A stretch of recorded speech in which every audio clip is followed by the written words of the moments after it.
1500 jeunes de tous bords ont entamé en chœur à la bidjanaise et dit non à l'instrumentalisation dont ils sont l'objet depuis 2 décennies.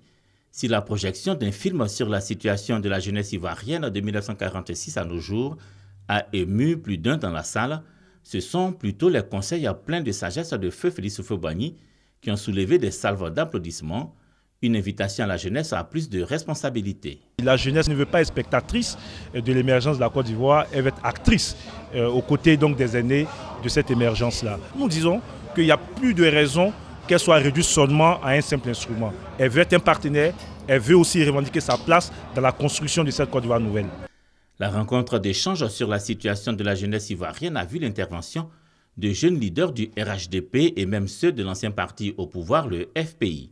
Tous réunis derrière un idéal, la non-violence en période électorale. Et je voudrais lancer un appel à tous les jeunes du nord, du sud, de l'est à l'ouest, tous. Le message il est clair, je donne ma voix, mais je ne donne pas ma vie. Nous les jeunes, nous voulons la paix, nous voulons le développement et nous allons soutenir celui qui propose la paix et le développement. La jeunesse ivoirienne est capable de se transcender et de sortir de la politique politicienne pour mener véritablement le vrai combat. Le combat du développement, le combat du rassemblement, le combat de la paix. Je ne suis pas là pour FPI ni RHDP, mais je suis là pour la jeunesse.